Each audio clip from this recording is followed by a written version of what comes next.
Presbítero Ricardo Corzo Moreno, licenciado en Teología por el Seminario Teológico Latinoamericano en La Puente, California, maestría en Divinidades por el Seminario Teológico de San Francisco, ahora escuela graduada de Teología de la Universidad de Redlands en el sur de California, diplomado en Ética y Políticas Públicas en Escuela de Divinidades en la Universidad de Harvard en la ciudad de Cambridge, Massachusetts, diplomado en Liderazgo Cívico y fue un académico becado del Centro Cecil L. Murray del Departamento Religión y Cultura de la Facultad de Artes y Letras de la Universidad del Sur de California, diplomado en Gerencia Pública y Gobernabilidad Democrática por la Universidad Católica Andrés Bello en asociación con el Instituto Kellogg de Estudios Internacionales de la Universidad de Notre Dame y Wilson International Center de Washington, D.C. Ricardo ejerció el ministerio pastoral desde el 2000 al 2015 en 3 iglesias presbiterianas en el Sínodo del Sur de California y fue moderador nacional del Caucus Hispano-Latino y presidente del Cross Caucus Étnico-Racial en las iglesias presbiterianas de los Estados Unidos de América. Moreno es parte del equipo de profesores del Centro Experimental de Investigaciones Religiosas, CEDIR, de Acción Ecuménica Caracas. Ricardo se desempeña como conferencista, analista y consultor independiente en temas políticos, sociales y religiosos. Escribe columnas de opinión para el Nacional de Venezuela e Hispanic Los Ángeles. Participa en un segmento de análisis internacional todos los lunes a las 5 de la tarde en el Circuito Nacional Unión Radio, invitado por el periodista Vladimir Villegas. Vanessa va a ayudarnos con la presentación. Por allí va a circular un papel para que usted ponga su nombre, apellido, teléfono y correo electrónico, y luego yo se le envío por correo electrónico la presentación para que no tengan que estar tomando notas, a menos que usted quiera hacer notas puntuales. Esto va a ser tipo, dicen los gringos, lecture, una presentación tipo conferencia. Vamos a tener 2 sesiones. La primera, vamos a hablar de un poco de reflexión bíblica, teológica, y la segunda, vamos a entrar a lo más práctico del tema de organización comunitaria y el trabajo con las fundaciones y la organización comunitaria. En la segunda parte vamos a tener un buen tiempo para interactuar, para dialogar, para hacer preguntas. Así que esta primera parte vamos a despegar, ajustense los cinturones y vamos a ir a un vuelo y vamos a tener una mirada panorámica general, y luego en la segunda parte vamos a ir aterrizando y vamos a poder ver un poquito más los detalles. Antes de continuar, quiero dar la bienvenida, y los veo por allí en la audiencia. Me da mucho gusto ver al pastor Alfredo Montilla de la iglesia Su Reino aquí en Barquisimeto, un gran amigo. Bendiciones, Alfredo, qué bueno que estás con nosotros. El amigo, hermano, pastor Abijail Lara, que es el conferencista de mañana, madrugó hoy muy temprano para estar con nosotros. Bienvenido, Abijail.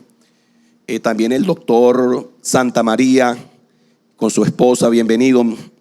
Él es el director del Seminario Evangélico Pentecostal de las Asambleas de Dios, aquí en Barquisimeto.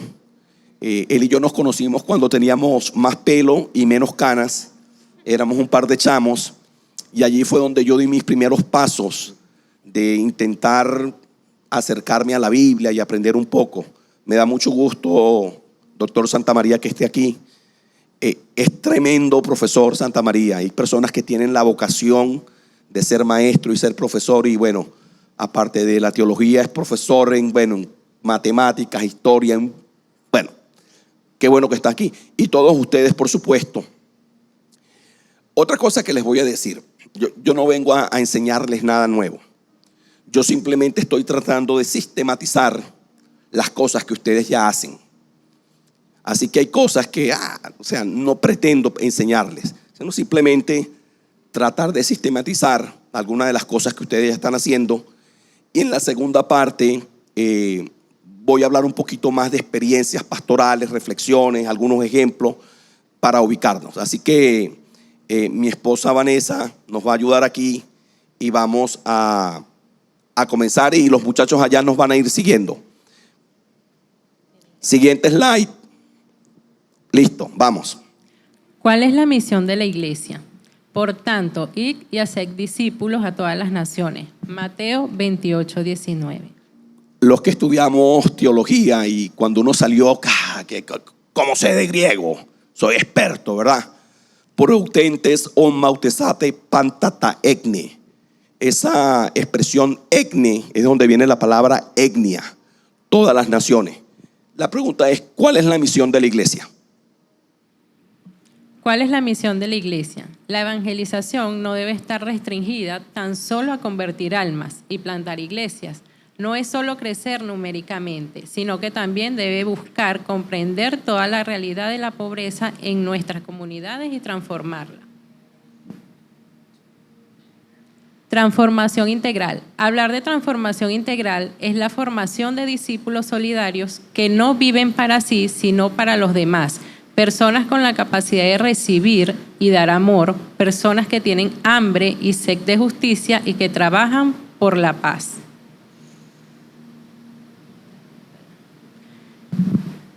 Evangelización transformador. Mateo 5, 6, 9. Bienaventurados los que tienen hambre y sed de justicia, porque ellos serán saciados. Bienaventurados los misericordiosos, porque ellos alcanzarán misericordia. Bienaventurados los del limpio corazón, porque ellos verán a Dios. Bienaventurados los pacificadores, porque ellos serán llamados hijos de Dios. Transformación integral. La iglesia no es una organización de beneficencia desde la cual, tal como hacen algunas ONG, sus empleados visitan ocasionalmente las comunidades donde viven personas pobres a las que se ven como clientes y les ofrecen caridad en lugar de transformación. La iglesia es transformadora de realidades. La iglesia debe insertarse en las realidades contextuales y debe ser impulsada por el Espíritu Santo para dar fruto a un movimiento transformador de su propia realidad, es decir, su comunidad. Discipulado transformador. La misión transformadora lleva al discípulo o discípula a un contacto directo con el dolor, la injusticia, que transforma los callejones del diablo en callejones de la esperanza. Considera la pobreza endémica, la corrupción y la violencia y busca transformarlos. Esto lo saqué de historias que ha compartido Keyson, la famosa historia del callejón del diablo, que cuando ellos llegaron aquí, esto era zona roja, y aparecían cadáveres, mujeres violadas, intransitable, y cómo el ministerio de esta iglesia transformó esta comunidad y ahora ese callejón del diablo se llama Callejón de la Esperanza. Esperanza transformadora.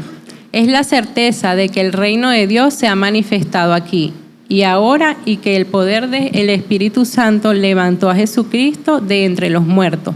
Nos levanta hoy por encima del fatalismo o del cinismo que nos puede paralizar y nos da esperanza de nuevas posibilidades y transformaciones. Cuando estamos en situaciones de pobreza extrema, hay dos cosas que ocurren. El sentido fatalista. Esto sí, hay que emigrar, hay que irse, aquí no hay futuro. O el cinismo, que se va a poder cambiar. Venezuela siempre ha sido así, esa comunidad siempre ha sido así.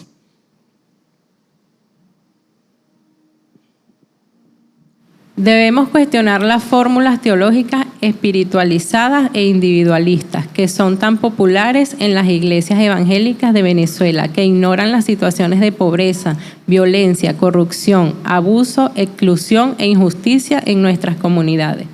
Es la primera vez que incluyo esto en una presentación y es un compromiso que estoy haciendo conmigo mismo y con mi conciencia. Ya basta de quedarnos callados.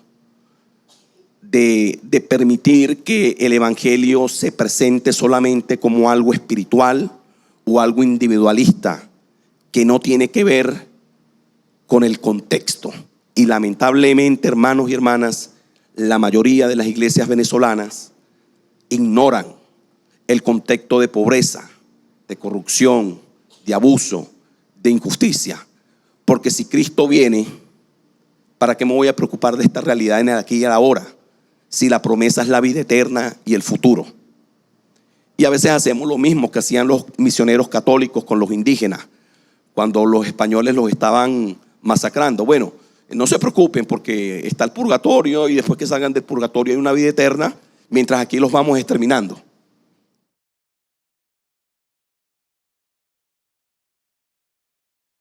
Estudio del 2014 de PEC-REA Center, crecimiento de las iglesias evangélicas en América Latina. Honduras y Guatemala, un 41% de la población se declara evangélica. Le siguen Nicaragua con el 40%, El Salvador con un 36%. ¿Cuántos dicen gloria a Dios? Cuando yo inicié a los muy chamitos mi camino como protestante o evangélico, los que venimos de esa época vivíamos en una minoría.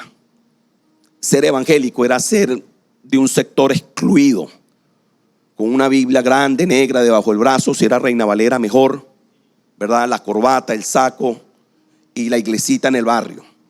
Y era una subcultura que se creó. Y era así en todo el continente.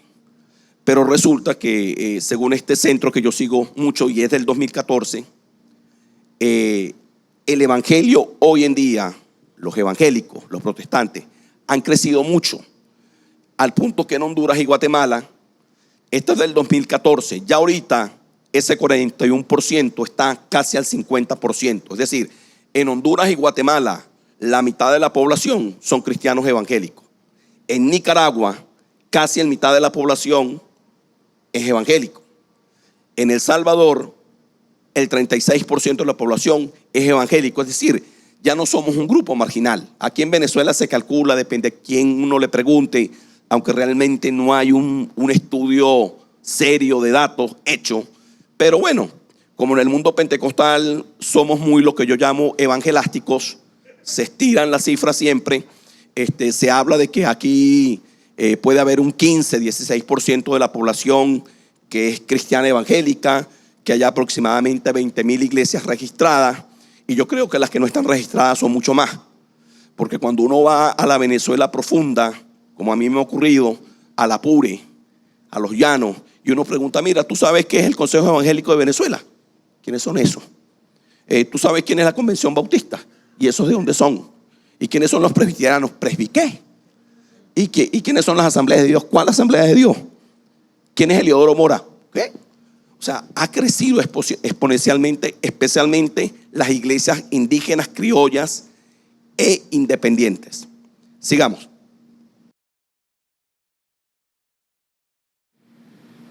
Centroamérica. La siguiente. Reino de la pobreza y de la desigualdad social. La pobreza en Honduras es de 73% y Guatemala 60%. En Nicaragua es del 52% de pobreza y 22% de la pobreza extrema. En El Salvador es del 22,8%. Programa de las Naciones Unidas para el Desarrollo. Un momentico. Yo he escuchado al apóstol Keyson y hemos tenido conversaciones sobre esto, sobre el impacto que ministerios evangélicos en Guatemala tuvieron sobre su vida.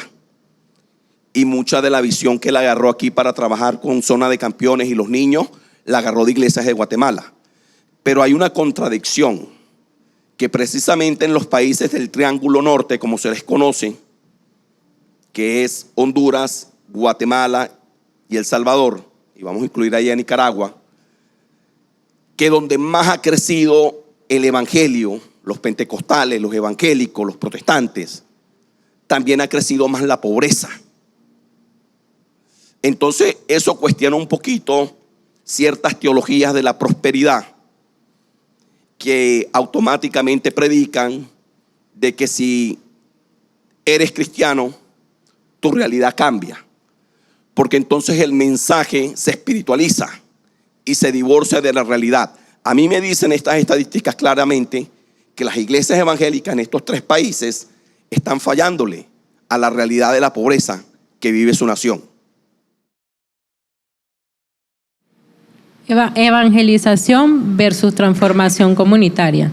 Hay una distorsión en la verdadera misión de la iglesia cuando se opta por la evangelización individual y de las masas y se olvida la transformación comunitaria. Porque eran las grandes campañas, los grandes evangelistas, las grandes conversiones, que si todos esos números que se daban, realmente ya América Latina tuviera que ser cristiana protestante completamente. Porque la evangelización fue enfocada a las masas y al individuo, pero se divorció totalmente de la transformación de la comunidad. América Latina no es el continente más pobre, pero sí es el más desigual. Por ejemplo, en la ciudad de Guatemala, los contrastes de la excesiva opulencia de un pequeño grupo y la pobreza de la mayoría es palpable. En el naciente sector de Cayalá, el metro cuadrado de una construcción puede superar $2,000, pero a unos 10 kilómetros no llega a $400 en la zona 18 de la capital, donde los servicios públicos no funcionan y los servicios de entrega y delivery a domicilio no ingresan por la inseguridad. Y casualmente, en Guatemala, la mayoría de las mega iglesias evangélicas están en las zonas pudientes, en las zonas de la clase media alta. Y mucha de la gente de los barrios va a esas mega iglesias y reciben la palabra, pero luego regresan a vivir en su comunidad donde no hay una conexión entre el mensaje que escuchan el domingo en la mañana y la realidad que ellos viven de lunes a sábado. Siguiente.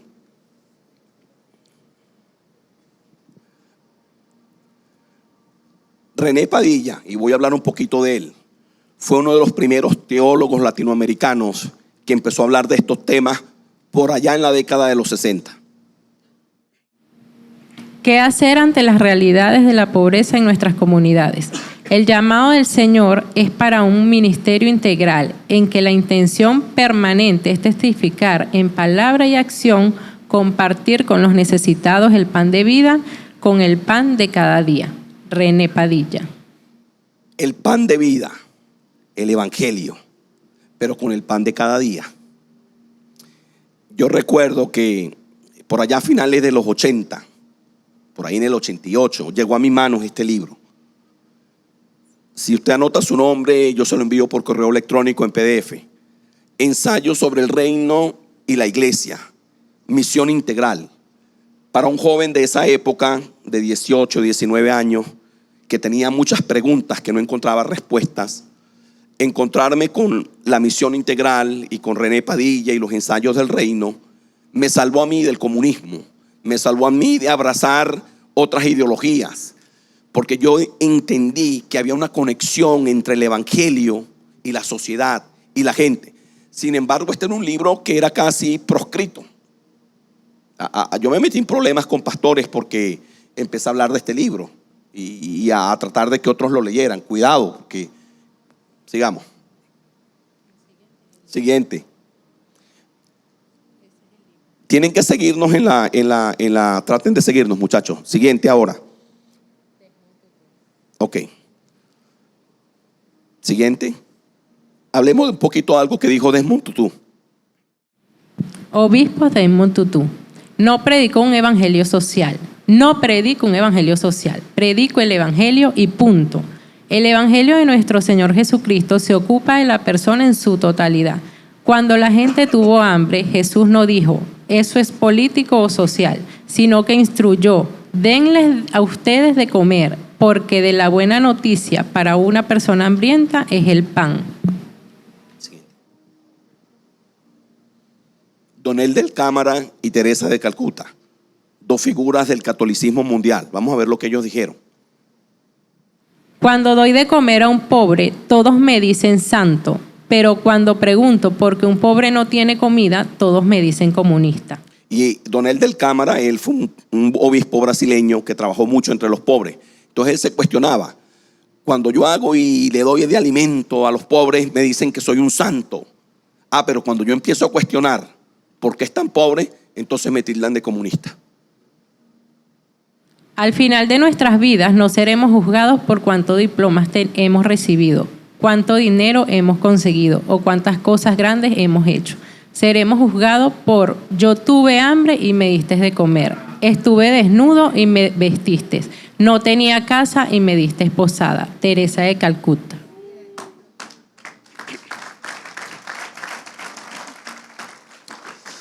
Bueno, no solo hay ejemplos católicos, también hay ejemplos del mundo protestante, y voy a hablar algunos. Allí está el reverendo Eugene Carson Blake, que en el año 1963, yo aún no había nacido, no soy tan viejo, era el secretario general de la iglesia presbiteriana en los Estados Unidos. Él llegó luego a ser pastor principal de una iglesia donde yo fui pastor asociado. Y el reverendo Eugene Blake fue uno de los pocos líderes blancos que decidió bajarse del púlpito y abrazar a Martin Luther King y marchar con los negros por la defensa de los derechos civiles. La iglesia evangélica blanca le dio la espalda a Martin Luther King. Incluso nuestro gran admirado y apreciado reverendo Billy Graham le mandó una carta, pero de allí no pasó. Y una vez lo invitó a dar un saludo por allá en una de sus campañas en las carpas, pero no hubo un apoyo de la iglesia evangélica blanca a la lucha del pastor bautista Martin Luther King. Le dieron la espalda. Siguiente. Yo tengo un sueño. Discurso en Washington, D.C. el 28 de agosto de 1963 ante 250,000 personas. Mientras haya pobreza en este mundo, ningún hombre puede ser totalmente rico, incluso si tiene $1 billón. Siguiente. Porque ya al final, antes de que lo mataran, Martin Luther King estaba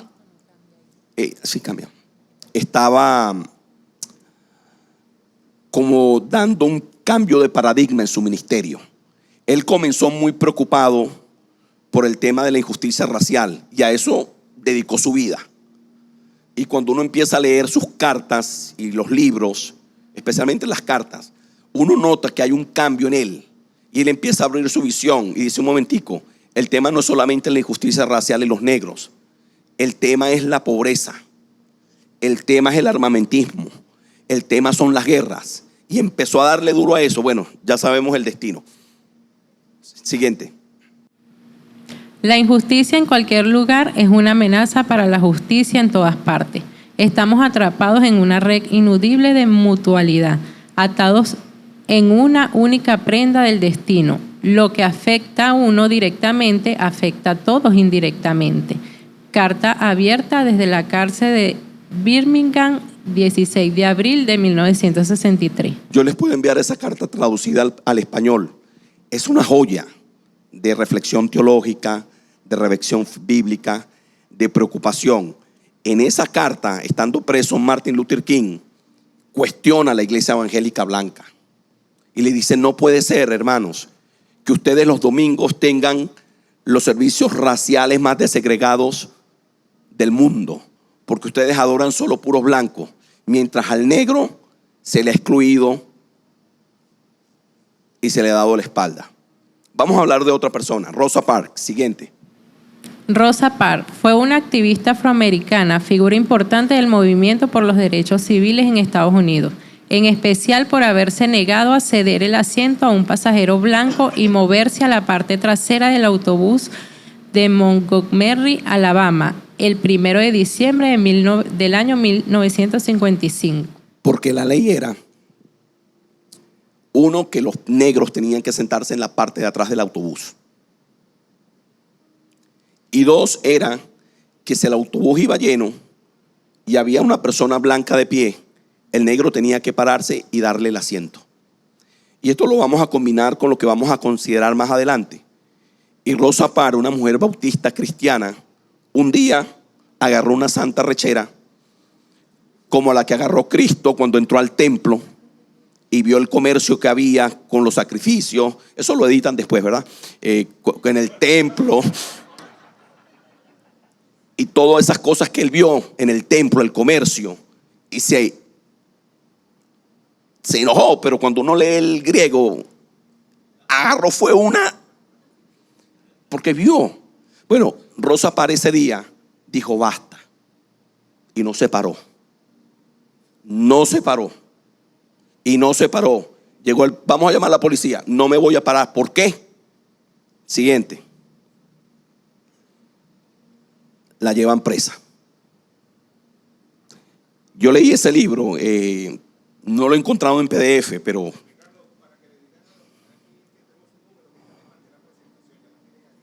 los que están en la lista del apóstol ya tienen la presentación. Ok, la siguiente. Este libro es una joya, donde narra esa historia de esa mujer poderosa. Una mujer como cualquiera de las que está aquí sentadas esta mañana. Y ella, con esa acción, encendió la mecha de lo que se conoció la huelga de transporte más larga en la historia de Estados Unidos. Porque cuando a Rosa Parks se la llevan presa, Martin Luther King viene con Jesse Jackson y otros y empiezan a organizar las iglesias negras. Y las iglesias negras, los pastores, los domingos predicaban desde el púlpito y le decían a sus miembros: no vamos a usar más el transporte público. Y paralizaron la ciudad. Y caminaban para ir a la escuela, caminaban para venir a la iglesia. Las viejitas con sus bastones caminaban kilómetros y kilómetros y kilómetros. Y al final pusieron de rodillas a las empresas de autobuses y tuvieron que derogar esa ley o esa costumbre de que los negros atrás, y si un blanco venía, tenían que darle el puesto. Ese es un autobús. Yo fui a visitar ese museo. Fue el autobús original donde ella ocurrió. Y hay una foto por ahí histórica, pero no la puse para que no me vayan a tildar de favoritismo. Pero hay dos fotos históricas allí. Una con el presidente Obama sentado allí y otra con la actual vicepresidenta Kamala Harris. Cómo un país ha adelantado en unas cuantas décadas de que una mujer negra reclamó justicia a un presidente negro y ahora una vicepresidenta negra. Sigamos. Misión transformadora. El propósito de la misión integral es de transformar la vida humana en todas sus dimensiones, según el propósito de Dios, y empoderar a hombres y mujeres para que disfruten la vida plena que Dios ha hecho posible por medio de Jesucristo en el poder del Espíritu. La misión transformadora declara que la evangelización va mucho más allá de salvación de almas, que se debe preocupar por el hombre y la mujer completos, pues este no es solo un ser humano espiritual, sino que también es social, psicológico e intelectual. Porque la tradición que nos enseñaron fue: vamos a salvar almas. Pasen al frente. Y si en esa noche no pasa nadie al frente, el predicador o el pastor se sienten fracasados. Y a veces hasta se regaña a la congregación. No trajeron invitados. Porque se cree que esa es la función. Vamos a salvar almas. Pero resulta que el evangelio es más completo que eso. Vamos a analizar lo que nos dice un pasaje bíblico. Voy a usar la Biblia para que no me vayan a acusar por allí de que no use la Biblia, ¿no? Para la presentación. Primera de Tesalonicenses 5:23, Reina Valera, 1960. Y el mismo Dios de paz os santifique por completo, y todo vuestro ser, espíritu, alma y cuerpo sea guardado irreprensible para la venida de nuestro Señor Jesucristo. Somos seres integrales: espíritu, alma y cuerpo. Y todas las sanaciones de Cristo en el evangelio tenían que ver con esa integralidad. Cuando Él sanó a la mujer del flujo de sangre, no solamente le paró una hemorragia, sino que la restituyó a un lugar en la sociedad por el cual ella estaba siendo excluida. Ella no podía acercarse a ningún lado porque se le consideraba inmunda. Nosotros tendemos a espiritualizar todas las sanidades. La sanidad integral tiene que ver más que con el cuerpo, tiene que ver con las relaciones humanas. Siguiente. Tercer Congreso Latinoamericano de Evangelización, CLADE 3, Quito, Ecuador, agosto del septiembre de 1992. Todo el Evangelio para todos los pueblos desde América Latina. El Congreso Latinoamericano de Evangelización es un proceso de reflexión, confesión y celebración hacia Dios. CLADE procura generar un movimiento en que se involucre el mayor movimiento de personas, iglesias e instituciones teológicas para llevar a cabo la evangelización de las personas. Yo estaba recién llegado a Los Ángeles cuando escuché la noticia de que iba a haber un tercer congreso. Eso empezó, y eso lo hablamos un poquito más en los diplomados, ¿no? Pero aquí solo quiero mencionarles que yo estaba recién llegado a Los Ángeles y a mí se me ocurre escribir una carta. Y yo quería ir. Yo había leído a René Padilla, a Samuel Escobar, a Pedro Arana, a todos estos teólogos. Y bueno, desde Venezuela, como yo era una persona sin recursos, no tenía posibilidades.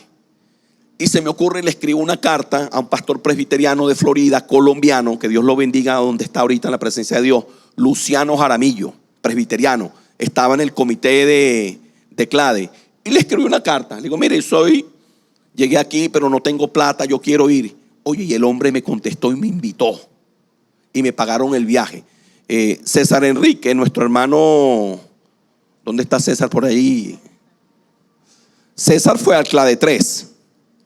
Lo que pasa es que no nos vimos porque yo andaba con la delegación de Estados Unidos y él andaba con los venezolanos, y eso era una multitud de gente que estaba allí. Pero esa experiencia a mí me transformó porque afirmó que el evangelio es completo, todo el evangelio para todos los pueblos desde América Latina. No solo el evangelio espiritualista, sino el evangelio completo. Sigamos. Organización comunitaria, una herramienta para la transformación. Ok, aquí vamos a empezar a atar algunos cabos. Toda esa reflexión para hablarles de un elemento nuevo que aquí en MSM lo practican, y es el tema de organización comunitaria. Anote eso, téngalo como una clave. Organización comunitaria es un proceso en el que las personas que viven cerca unas de otras en un espacio geográfico comparten algún problema común y se unen en una organización o movimiento que actúa en beneficio de sus propios intereses. Eso de Martin Luther King y de Rosa Parks no ocurrió solo con una oración de liberación, ni con los mensajes que él predicaba en la iglesia bautista de Benecer, donde fue primero pastor su papá, luego él y una generación. Hoy en día es el pastor Rafael Warnock, yo lo conocí, y ahora es senador de los Estados Unidos, el primer senador negro de Georgia, y él todavía predica allí. Pero los pastores negros entendieron que para cambiar la realidad de ellos no solo bastaba orar ni predicar. Martin Luther King realizó la organización de la Conferencia del Liderazgo del Sur de Estados Unidos en los sótanos de las iglesias. Allí fue donde se gestó ese movimiento liberador de organización comunitaria, en los sótanos de las iglesias negras, porque no tenían otro lugar donde reunirse, sin que los metieran presos, sin que les cayeran a palo, sin que les tiraran los perros. Organización comunitaria es tanto una táctica para abordar problemas y cuestiones específicas como una estrategia de compromiso y empoderamiento a corto, mediano y largo plazo. Los objetivos a corto plazo, mediano y largo plazo de la organización comunitaria son desarrollar las capacidades internas y aumentar el poder de decisión y la influencia de los grupos menos favorecidos para transformar sus realidades. Utilizamos la organización comunitaria como una herramienta a corto, mediano y largo plazo. Cuando usted lee la historia de Martin Luther King, voy a usarlo más porque es un pastor bautista, es un cristiano, porque me ha ocurrido que a veces empiezo a hablar un poquito más del lado católico y entonces me acusan de ecuménico, de católico y todas estas cosas. No, vamos a hablar de los bautistas, nuestros hermanos bautistas.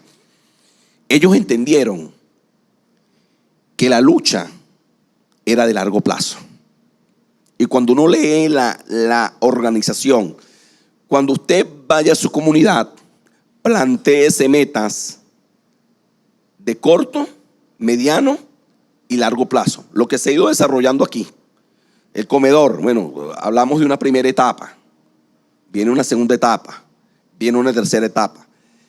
El problema a veces de nuestra teología pentecostal, porque yo tengo raíces pentecostales, es que queremos las cosas como el microwave, inmediato. Señor, ahora. Decreto ahora. Ato ahora. Ya en este momento. Y salgo por la puerta y después no hago nada para actuar sobre esa oración, sobre esa declaración profética o sobre decreto. Y como lo quiero ahora, lo quiero ya, no tengo tiempo de pensar en el mediano ni en el largo plazo. Keyson es un caso raro, ¿eh? Porque yo hablo con Keyson y Keyson me dice, mira, ya yo estoy pensando en los próximos 23 años, cuando yo tenga 70 y pico. Vamos a hablarlo claro. En nuestros seminarios y en nuestros institutos no nos enseñaron a pensar así. No nos enseñaron a pensar en décadas, en trimestres, planes de organización para la iglesia, para el ministerio, de 3 años, de 6 años, de 1 década, de 2 décadas, de 3 décadas. Y eso es la organización comunitaria.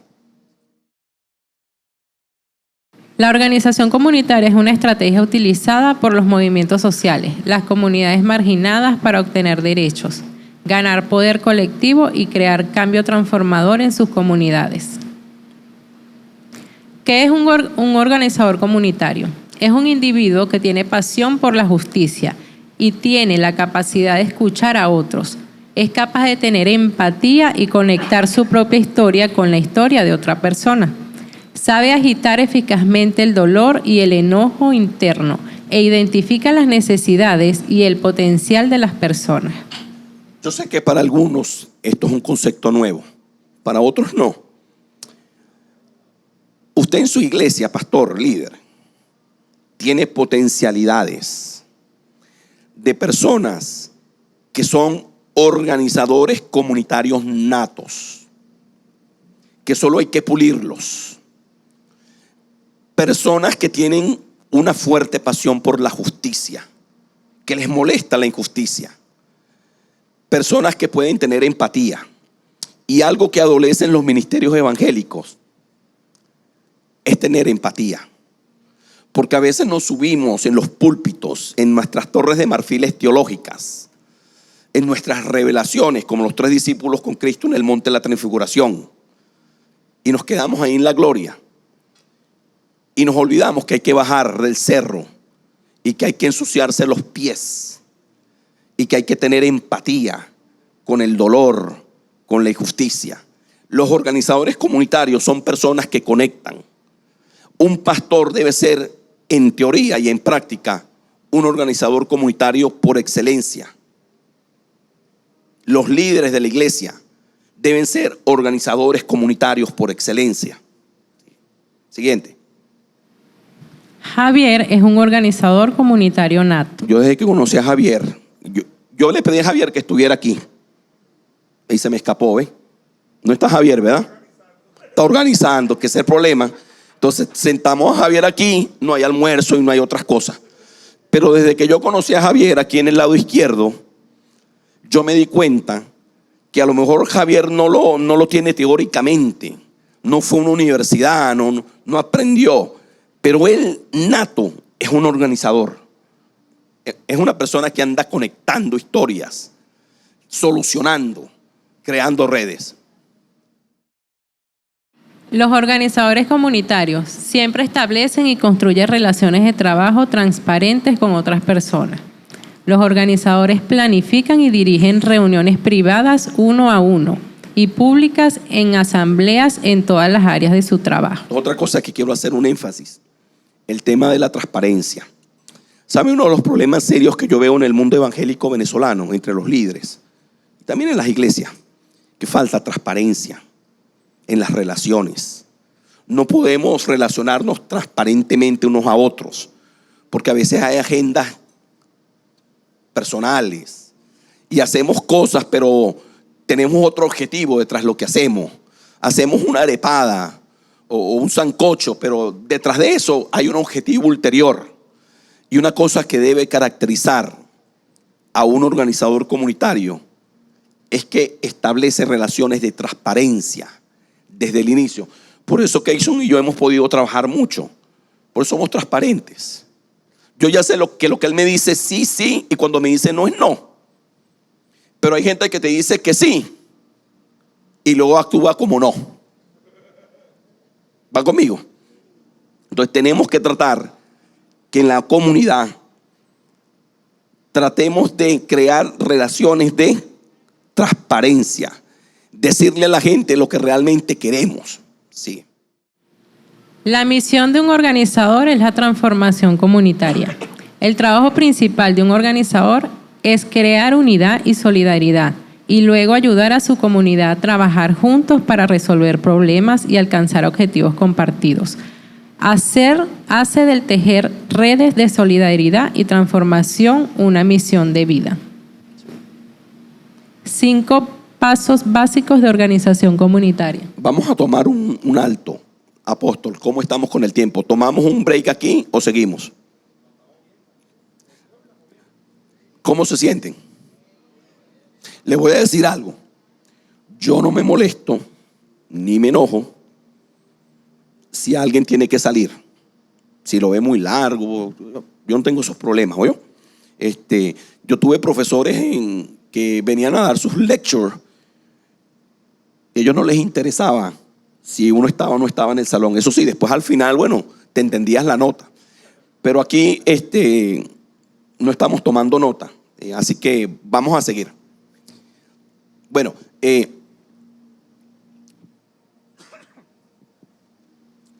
voy a empezar a hablarles anecdótico para tratar de aterrizar las cosas conceptuales. La organización comunitaria es algo complejo. Yo les voy a compartir solo 5 principios. Ahí yo estoy en una vigilia al mediodía en una de las principales ciudades de Los Ángeles. Nosotros en Los Ángeles creamos una red de organización comunitaria entre líderes blancos, negros, judíos, católicos y hasta musulmanes. Cuidado con el sincretismo, presbítero. Cuidado con el ecumenismo. No, yo no me reunía con ellos para hacer liturgia.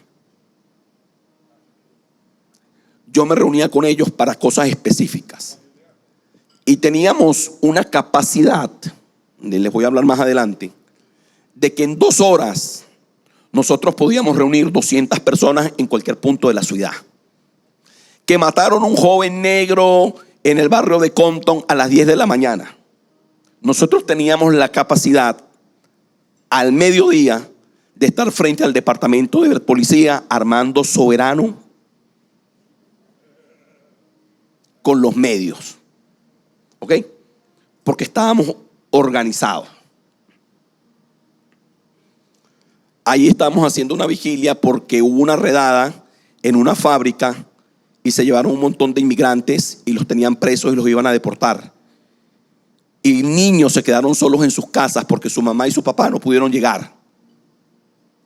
Y estábamos armando. Ok, principios básicos. Primero. Número 1. Se identifica el problema en la comunidad. En primer lugar, se realizan decenas de reuniones individuales, 1 a 1, por un periodo de varias semanas o meses. En una segunda etapa, se realizan decenas de reuniones en pequeños grupos por varias semanas o meses. Porque es muy común que nosotros creemos que todo lo sabemos y que sabemos qué son las cosas que la gente necesita. Y vamos con nuestras ideas preconcebidas. Una vez fuimos a Nicaragua con un grupo de iglesias presbiterianas a visitar unas iglesias presbiterianas en Nicaragua. Y las hermanas blancas, muy buenas, de buen corazón, cuando regresamos a Los Ángeles, dijeron: ay, nosotros pobrecitos, vimos esos niños allá jugando a la orilla del río. Vamos a construirle un parque a esos niños. Bueno, y empezaron a enviar fondos. Y fuimos una comisión y se construyó tremendo parque ecológico en un pueblo de Nicaragua, de madera. Y se tomaron fotos y se tomaron videos. Y qué bello el parque para que los niños jueguen. Al año siguiente volvemos y el parque ya no existía. Lo habían desvalijado. Bueno, resulta que la gente no tenía gas y desvalijaron el parque y cocinaron. Van conmigo. Porque los blancos llegaron pensando que ellos ya sabían qué era lo que ellos necesitaban. Y nadie se tomó el tiempo de preguntar qué es lo que necesita. En este primer paso es muy importante reunirte individualmente, llegar a la comunidad, tocar la puerta, identificar. Y eso solo se logra por docenas de reuniones individuales. Porque así tú vas teniendo un mapeo de la comunidad, vas entendiendo qué es lo que realmente la comunidad te está diciendo. Después de esa serie de reuniones, que usualmente pueden durar varias semanas o meses, vas a una segunda etapa, donde ya no haces reuniones individuales, sino que ahora agrupas grupos pequeños, de 20, de 30, de 40 personas, para hablar de esos mismos, para seguir leyendo y escuchando. Segundo paso, siguiente. Se convoca a una asamblea y se define una estrategia. En una asamblea de la comunidad se desarrolla una solución compartida y una narrativa mensaje sobre cómo resolver los problemas específicos de la comunidad. Se escoge uno o varios problemas que son viables solucionar como primer paso. Esto es importante. Haces una asamblea. Eso tiene su manera de cómo se hace. No tenemos el tiempo para ahondar allí. ¿Ya? Una estrategia. Testimonios cortos de las personas afectadas por el problema. Que compartan. Y luego en la asamblea, uno escoge un problema o dos o tres. Yo prefiero uno, máximo tres, que sean viables solucionar. Porque hay que ser pragmáticos y realistas. Bueno, ¿cuál es el problema de la comunidad? La recolección de basura. Bueno, vamos a ver cómo tratamos. No, el problema de la comunidad es la falta de agua. Bueno, vamos a ver cómo abordamos eso. No, el problema no es el agua, que hay agua. El problema es el gas. No hay gas. No, ese no es el problema es la inseguridad. No, el problema no es la inseguridad, el problema es el transporte. No, el problema no es ese, el problema es que los chamos no tienen dónde jugar. Y así tú vas explorando y escoges uno que vas a hacer tu problema. Y vas a tratar de tener una victoria temprana para mostrarle a la gente que por medio de la organización se pueden transformar realidades. Tercero, sigamos. Se crea un plan de acción para lograr la solución deseada construyendo el poder colectivo y colaborando o confrontando a través del sistema público o privado, gobiernos, empresas o fundaciones. Entonces, escribes un plan de acción. Y aquí es algo importante. La idea de un plan de acción es construir el poder de la comunidad. Y esto lo haces por dos formas. Una, colaboras a través del sistema público. Porque no creemos que la iglesia tiene la capacidad de resolverlo por sí sola. Debemos buscar aliados. Y estos aliados a veces están en los entes públicos o en las empresas privadas o en las fundaciones. Tratas de buscar integrar. Cuarto, se construyen coaliciones, se establecen relaciones con otras personas e instituciones y se les anima, se les educa o concientiza en cómo pueden ayudar o contribuir para realizar el plan. Si quieres caminar más rápido, camina solo, pero si quieres llegar más lejos, camina acompañado. Son un proverbio chino. Yo quiero hacer énfasis en esto, el tema de construir relaciones. Como organizadores comunitarios, como pastores, como líderes, una de las funciones es construir relaciones. Pero a veces yo me sorprendo cuando visito iglesias y hablo con el pastor, y el pastor no conoce a la gente de su comunidad. Mire, ¿y quiénes son los líderes del consejo comunal aquí? Ay, yo no sé, están por ahí. Ajá, ¿y quién es el concejal de esta área? No sé cómo se llama. ¿Y quién es el alcalde de este sector? ¿Y quién es el director de Corpoelec aquí? Un pastor debe siempre tratar de establecer relaciones con otras personas, con otras instituciones, un organizador comunitario, porque la única forma de llegar más lejos es si caminamos juntos. Pero otra cosa de la que adolecemos, y créanme que yo soy un hijo de la iglesia evangélica y conozco bien la eclesiología nuestra, es que a los pastores les cuesta relacionarse. Hay pastores que están en una misma comunidad, 4 cuadras, 5 cuadras, y no se conocen. Nunca hacen una actividad juntos para la comunidad. Bueno, porque yo creo que Cristo viene antes del rapto o después del rapto, o yo creo que el milenio es antes o después, o yo hablo en lengua y tú no hablas en lengua porque eres bautista, o sea, todas esas cosas crean unas divisiones y separaciones, y en la organización comunitaria es primordial construir coaliciones, porque solo no vamos a ningún lado. Quinto, se mantiene el objetivo hasta lograrlo. Se mantiene el plan en marcha hacia su objetivo mediante acciones específicas, relaciones públicas con entes públicos y privados, medios de comunicación, empresas, fundaciones, iglesias, asociaciones de vecinos, consejos comunales. estableces la meta y lo mantienes hasta el final.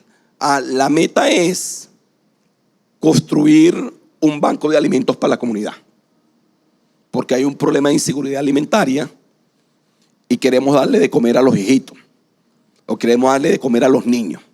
Pero mi iglesia no tiene la capacidad de darle de comer a 500 personas. Bueno, vamos a construir coaliciones con las otras iglesias que están cercanas. Nos cuesta, y voy a hacer mucho énfasis en eso. Necesitamos, hermanos, cambiar el paradigma, la mentalidad del llanero solitario y de asociarnos con otros y con otras, sean medios públicos, sean privados, fundaciones, consejos comunales, asociaciones de vecinos, para avanzar. Siguiente. Es muy importante construir una red de solidaridad y apoyo para el movimiento. Se evalúan las estrategias y se modifica si es necesario, trimestralmente, semestralmente o anualmente. Eso es otro reto para los evangélicos. No nos gusta ser evaluados. No nos gusta ajustarnos. A veces no nos gusta admitir que nos equivocamos. Y en esto de trabajar con la comunidad es mucho de ensayo y error. A veces pensamos que por aquí es el camino y resulta que no era por ahí, es por allá. Para eso, cuando hacemos un plan de trabajo, lo ajustamos trimestralmente, lo ajustamos semestralmente o lo ajustamos anualmente. Yo leyendo las historias de Keyson y ustedes aquí, empezamos a regalar bolsas de comida. Pero después nos dimos cuenta que la gente por la necesidad vendía la comida, porque había que comprar medicinas, porque había que pagar el pasaje. Ajustamos y hablamos, ya no vamos a dar las bolsas de comida. Ahora vamos a hacer que la gente venga y coma si tiene necesidad. Pero eso es más trabajo, pero es lo que más resultado nos va a dar y lo vamos a ver más tangible, porque vamos a construir comunidad. Reglas de oro de la organización comunitaria y trabajo con fundaciones. No debe ser trabajo de carácter partidista, no apoya candidatos. Esto es muy importante. ¿Se acuerdan cuando yo les hablaba del tema de la transparencia? Si yo quiero ser candidato, yo estoy en mi derecho. Aquí en Venezuela hay un dicho entre los políticos. Conozco algo de la política venezolana, no mucho, pero alguito. Alguien decía que todo el que respira, aspira. Y entonces ahora en la eclesiología evangélica a algunos se les ha metido el gusanito de participar en la política. Eso es una conferencia aparte, ¿ok? No voy a entrar en ese tema. Pero lo que sí quiero decirles es que hay que ser honestos con la gente. Yo no voy a hacer sopas para luego en un año presentarme como concejal, porque no estoy siendo transparente. El trabajo de organización comunitaria, el trabajo de las fundaciones, de las ONG, debe ser apartidista. Y un problema serio que tenemos en Venezuela es que hay un montón de partidos políticos que han creado sus propias ONG y se van para Petare y se van para los barrios pobres a esa visita ocasional de los que yo le hablaba al principio, ¿no? Para dar la bolsita de comida con el viejito y tomarse la foto y multiplicarla por las redes. Y ya luego no vuelven. Pero debajo hay un interés utilitario. El trabajo de una ONG o de una fundación o de una organización comunitaria debe ser no partidista. No se apoyan candidatos. ¿Ok? Eso no implica de que si aquí viene una elección, aquí se pueda hacer un foro con los candidatos a alcalde o a concejal de este sector. Eso sí, tienes que invitar desde el rojo hasta el amarillo, a todos. Y a todos les dan la misma oportunidad de hablarle a la gente que venga a la asamblea. Eso se puede hacer. Pero lo no correcto es cuando me involucro en el trabajo para luego utilizar el trabajo para apoyar un candidato específico. Siguiente regla de oro. No debe ser proselitista. Ay, ay, ay, pero bueno, ¿cómo es eso, presbítero? Si Cristo me mandó a predicar el evangelio. Sí. A mí me gusta mucho lo que decía San Francisco de Asís, ¿no? Prediquen el evangelio todo el tiempo y si es necesario utilicen palabras. Ya mi presencia en la comunidad es un testimonio. Y para eso tengo el púlpito, y tengo la radio, y tengo los medios, y tengo los grupos de discipulado. Pero yo no voy a utilizar el trabajo que estoy haciendo de organización comunitaria para convertir gente. Porque yo no le puedo negar a nadie, por razón de credo o de conversión, el servicio en la comunidad. ¿Van claros? Siguiente.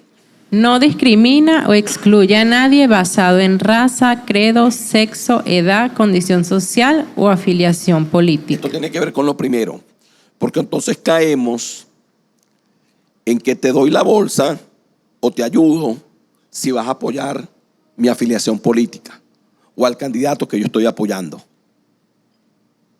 Siguiente. Organizadores comunitarios. Los organizadores son personas que resuelven problemas, un perfil poco común que requiere trabajar en distintos sectores. Organización de eventos públicos, reclutamiento de voluntarios, creación de relaciones, comunicación y delegación. Yo quiero que ustedes empiecen a pensar en la posibilidad de ser un organizador en su comunidad.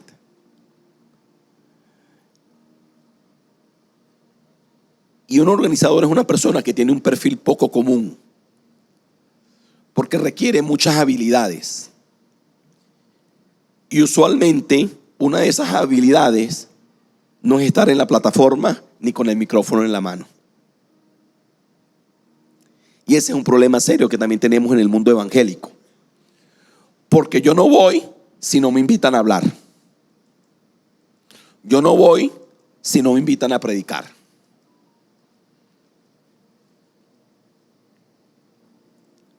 Yo tengo aquí conociendo a Keyson como 5 años, creo, ya no. Y cuando él me invita a predicar, bienvenido sea. Cuando me invita a una conferencia como esta, qué bueno.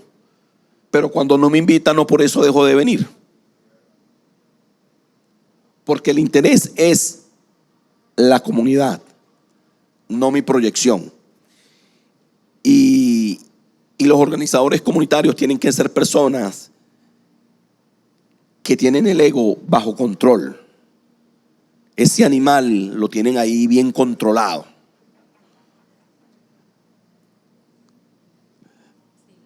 Siguiente. Los medios y las redes sociales son muy importantes en la organización comunitaria. Aquí en Venezuela no hemos aprendido todavía a utilizar el poder de los medios y el poder de las redes sociales para organizar.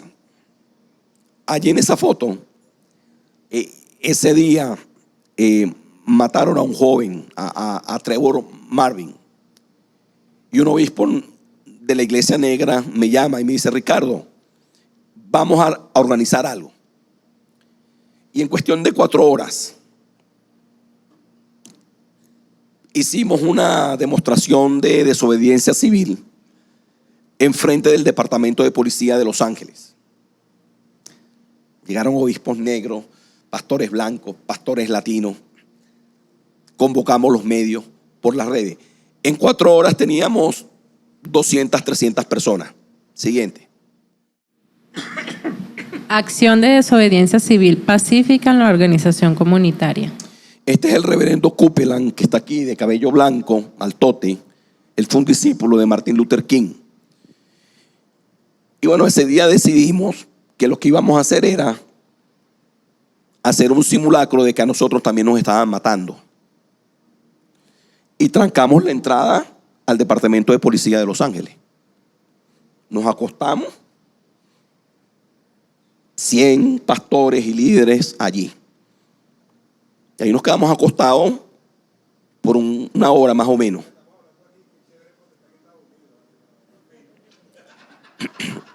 No te creas. No te creas. Allá también. Y más si eres negro o latino. No te creas que están así. Y bueno, eso le creó un problema de relaciones públicas al jefe de la policía. Porque él podía haber decidido mandarnos a arrestar a todos, porque estábamos violando el libre tránsito de la gente para pasar en esa acera y para entrar y salir del edificio. Pero estaban los medios de comunicación ahí, ya los habíamos llamado. Bueno, terminamos nuestra protesta de 1 hora. Una delegación pequeña de varios líderes, entramos, hablamos con el jefe de la policía e inmediatamente puso en retiro administrativo a los funcionarios que estaban involucrados en el asesinato. Inmediatamente la Fiscalía de Los Ángeles abrió una investigación y a los meses se abrió un juicio y al año hubo una declaración de inocencia o de culpabilidad de acuerdo a cómo fue el caso. Entonces, pensemos que los medios de comunicación pueden ser una buena herramienta y las redes para organizar la comunidad. Siguiente. Confrontando el poder por medio de la organización comunitaria. Esa fue otra, y allí sí había tensión, porque los policías no estaban muy de acuerdo con lo que estábamos haciendo. Y nos mandaron a decir: si en 15 minutos no disuelven la asamblea, la vamos a declarar ilegal. Y va a entrar un equipo antimotines y va a repartir bombas y palos y todo. Bueno, nosotros decidimos que no era el momento de hacer una confrontación, que ya habíamos logrado el objetivo de hacer la bulla, y simplemente nos retiramos. Donde juntos adoramos al Padre Celestial.